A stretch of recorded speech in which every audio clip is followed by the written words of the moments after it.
अगली कह रही है मैं जूते चलाना जानती हूँ, मैं जूते की नोक पे रखना जानती हूँ। अरे अभी तो आप कुछ बनी नहीं हो, अभी तो कुछ हुआ भी नहीं है, अभी से इलाके के लोगों को जूते की नोक पे रख रहे हो, बड़ी शर्म की बात है। कह रही है मैं गोली चलाना जानती हूँ।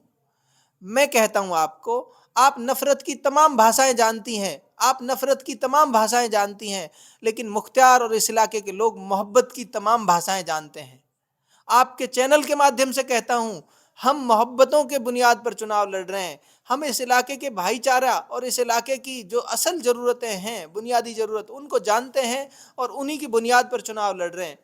सबसे पहले तो मैं कड़े शब्दों में इस बयान की निंदा करता हूं और इसकी आलोचना करता हूं कड़े शब्दों में। और दूसरी बात मैं ये कहना चाहता हूं, मैंने जब चुनाव की शुरुआत की थी, उसी समय मैंने मेरे इलाके के लोगों से ये कहा था कि इस बार इन लोगों के पास कोई एजेंडा नहीं है सिवाय इसके कि ये नफरत फैला सकते हों, धर्म जाति के नाम पर इस तरह के विवादित बयान देकर ये चाहते हैं कि चुनाव जीत लेंगे।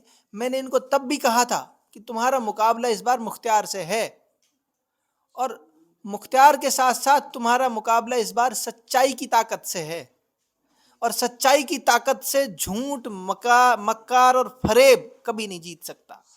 मैंने तब कहा था, और वे ईमानदारी ही थी मेरी, जो मैंने पहले दिन ये कहा था कि पूरे जीवन में कभी किसी से जाति धर्म के नाम पर वोट नहीं मांगूंगा। ये सच्चाई की ही ताकत थी, क्योंकि मैं जानता था कि एक अच्छा लीडर, एक सही लीडर और ईमानदार लीडर कभी भी जाति धर्म के नाम पर वोट लेकर सस्ती लोकप्रियता हासिल नहीं करता। जाति धर्म के नाम पर नफरत फैलाकर सस्ती लोकप्रियता ऐसे लोग हासिल करते हैं जिस तरह की लोकप्रियता ये सस्ती नेत्री हासिल कर रही है। उम्मीद तो इलाके के लोग ये कह रहे थे, कर रहे थे, और मैं, मेरे जैसे नौजवान भी, जाहिर सी बात है, राजनीति में है, वो दूसरी पार्टी से है, अलग बात है, लेकिन फिर भी उम्मीद तो करते हैं नए लोगों से कि वो कुछ डेवलपमेंट की, कोई मिशन की, विजन की कोई बात करेंगे, कोई एजेंडा, कोई रोड मैप इस इलाके के लोगों के सामने पेश करेंगे। लेकिन उसके बिल्कुल उलट अगली कह रही है मैं जूते चलाना जानती हूँ, मैं जूते की नोक पे रखना जानती हूँ। अरे अभी तो आप कुछ बनी नहीं हो, अभी तो कुछ हुआ भी नहीं है, अभी से इलाके के लोगों को जूते की नोक पे रख रहे हो, बड़ी शर्म की बात है। कह रही है मैं गोली चलाना जानती हूँ। मैं कहता हूं आपको, आप नफरत की तमाम भाषाएं जानती हैं, आप नफरत की तमाम भाषाएं जानती हैं, लेकिन मुख्तियार और इस इलाके के लोग मोहब्बत की तमाम भाषाएं जानते हैं। आपके चैनल के माध्यम से कहता हूं, हम मोहब्बतों के बुनियाद पर चुनाव लड़ रहे हैं।